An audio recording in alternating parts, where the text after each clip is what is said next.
Alors, le 9 septembre, nous étions au Palais de Justice, faire un rassemblement contre la haine, contre le racisme. Pour nous, c'était Trooistenville. Et nos gouvernements restent sans voix, ou quand ils parlent, c'est totalement inacceptable. Je pense qu'ils n'ont pas nécessairement toutes les solutions en main pour réfléchir à un plan fédéral, parce qu'ils sont là, leur temps législatif n'est pas le temps sociétal. Et c'est pour ça que les associations de la société civile se sont organisées pour défendre un projet, pour obliger nos gouvernements à établir un plan fédéral. Et cette coalition s'appelle NAPAR, elle a un nom. Et je demande à Nicolas de venir un peu nous expliquer ce qu'est NAPAR et les objectifs visés par les 45-50 ONG aujourd'hui. 45 ONG qui forment cette plateforme pour arriver à ce que nos gouvernements légifèrent enfin pour un plan interfédéral.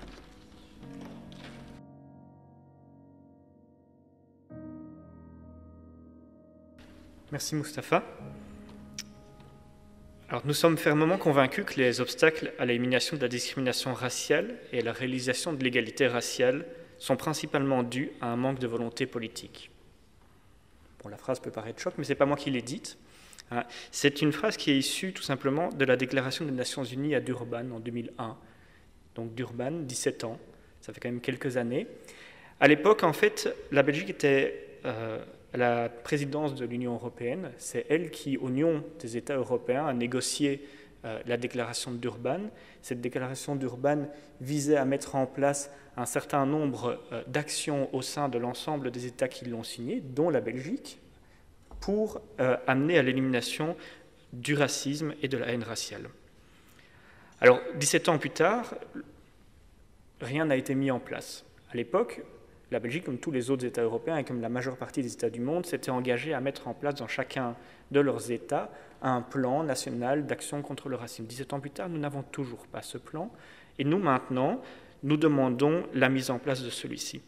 La Belgique a déjà été rappelée à l'ordre à plusieurs fois par le Conseil des droits de l'homme des Nations Unies, par le Comité des Nations Unies pour l'élimination de la discrimination raciale et par la Commission européenne contre le racisme et l'intolérance.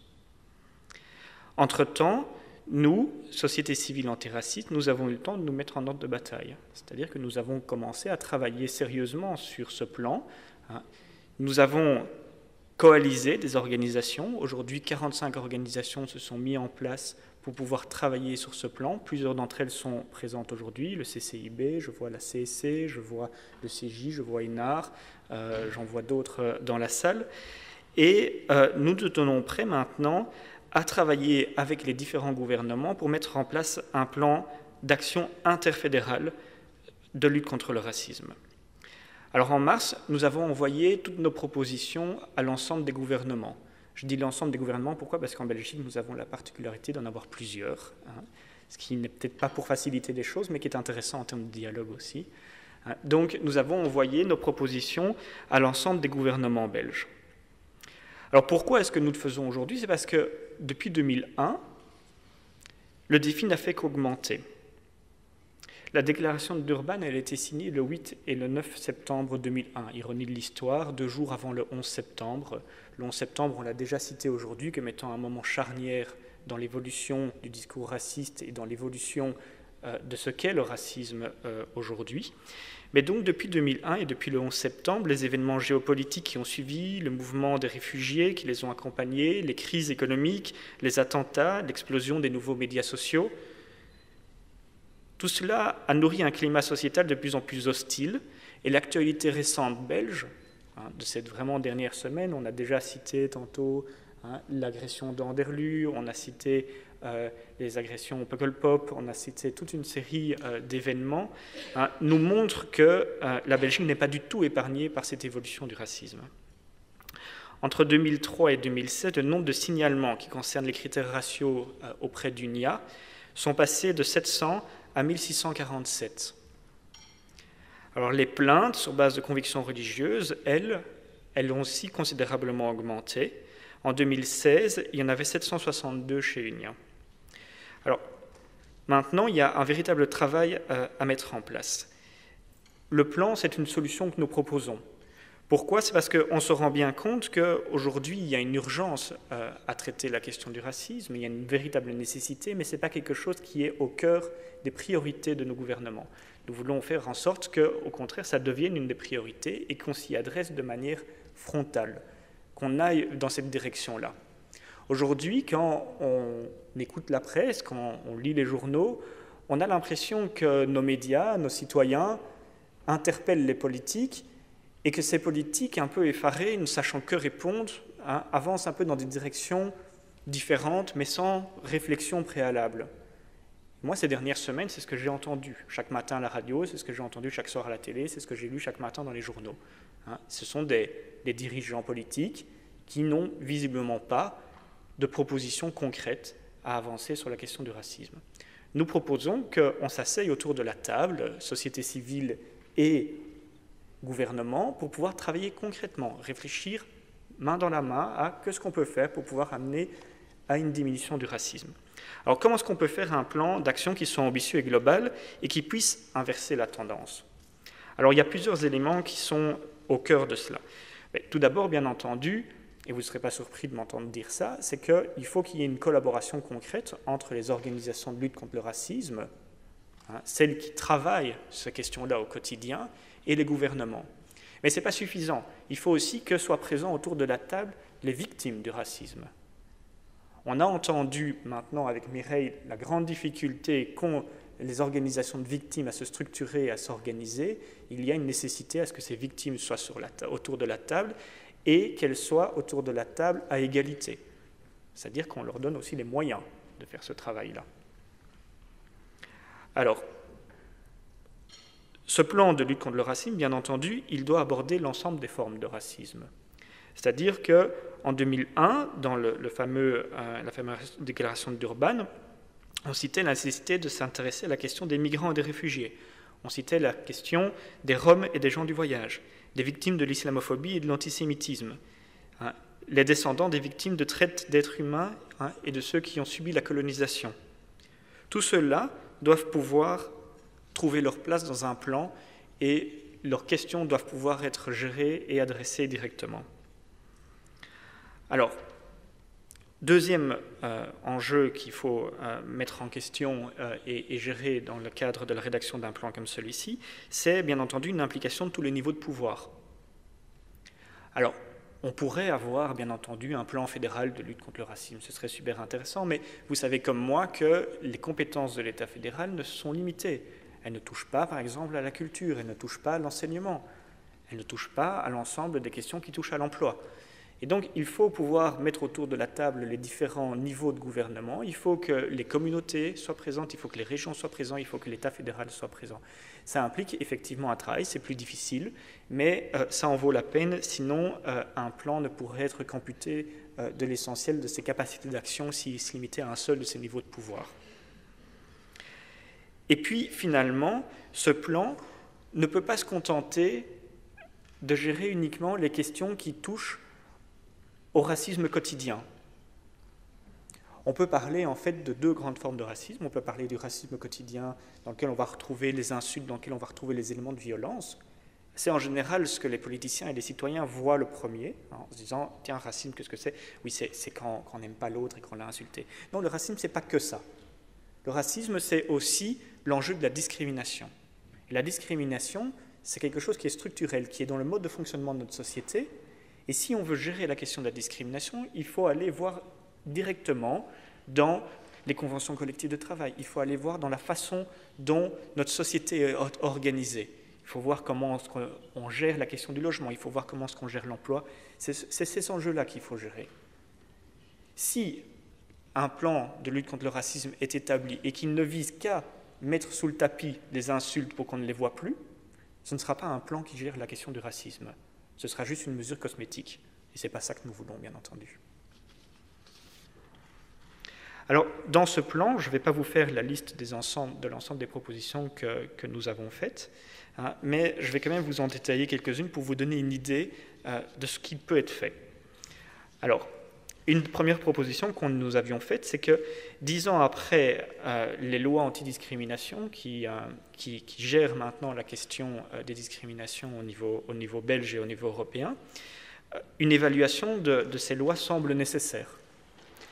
Nous nous rendons compte que ces lois sont peu, voire pas du tout appliquées. Pourquoi ? Parce que tout simplement, c'est extrêmement difficile, quand il s'agit de discrimination, de prouver la discrimination en tant que telle. Il est rare qu'un employeur, quand il décide de ne pas recruter une jeune femme voilée, lui envoie un mail en lui disant « Voilà, je ne vous ai pas recruté malheureusement parce que vous portez un voile ».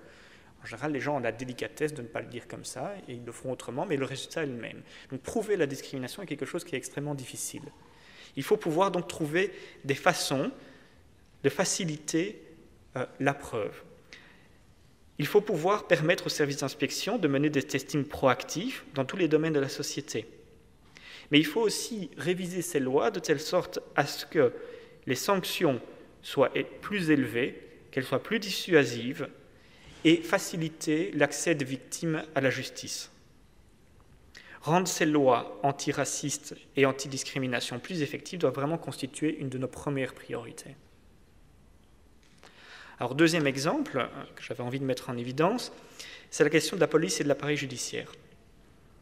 Alors, police et appareil judiciaire ont une responsabilité toute particulière dans l'application des lois de lutte contre le racisme. Alors, on a eu plusieurs débats sur la question dans la presse récemment encore. On sait que plusieurs corps de police ont été dans le collimateur à cause de faits racistes, que ce soit en leur sein ou à l'égard de citoyens. Donc, nous demandons qu'un travail soit fait de telle sorte à ce que des règles plus claires puissent interdire le racisme au sein de ces corps de police, mais interdire aussi le profilage ethnique, qu'on puisse mettre en place des sanctions qui sont plus fermes à cet égard-là, et un système de contrôle interne au sein de la police qui soit un peu plus solide. De même, et là ça concerne à la fois le pouvoir judiciaire et la question de la police, il faut absolument s'assurer que le recrutement de la police et du pouvoir judiciaire corresponde à la composition de la population. Il faut donc s'assurer véritablement qu'il soit à l'image de cette population. Surtout dans le cadre de ces deux questions-ci qui sont police et justice et toute la symbolique qui s'accompagne de cela. Troisième proposition que j'avais envie de mettre en évidence, il s'agit de mener une réflexion en profondeur sur la question des actions positives. Alors qu'est-ce que c'est les actions positives ? C'est relativement peu connu. Les actions positives sont des instruments qui sont prévus par des directives européennes, par la législation fédérale, par des décrets, par des ordonnances, qui pourraient permettre une participation effective des groupes discriminés de manière plus importante dans tous les domaines de la société.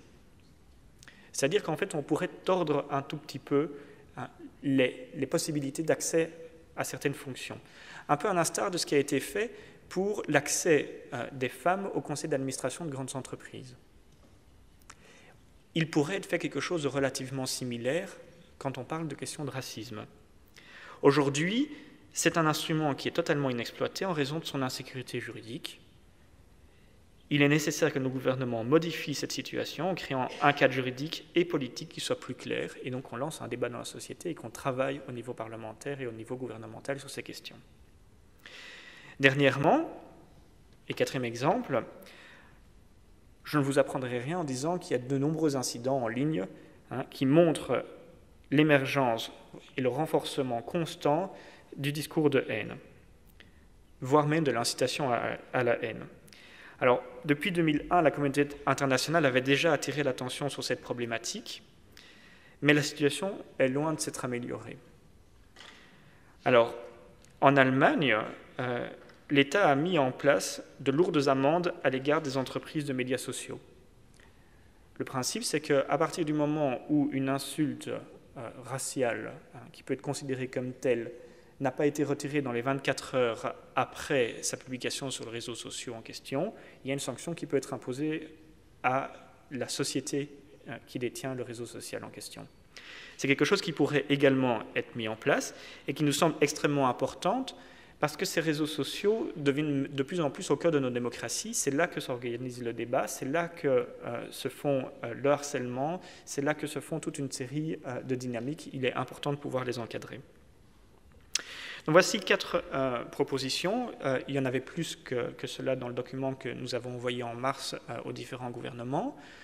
Nous allons encore étayer ces propositions, nous allons rajouter de nouvelles sur de nouvelles thématiques au fur et à mesure, et la coalition de 45 organisations va continuer à travailler sur ce sujet. Alors, maintenant, le gouvernement bruxellois, semble-t-il, aurait adopté un plan de lutte contre le racisme. Alors, félicitations, ce serait le premier.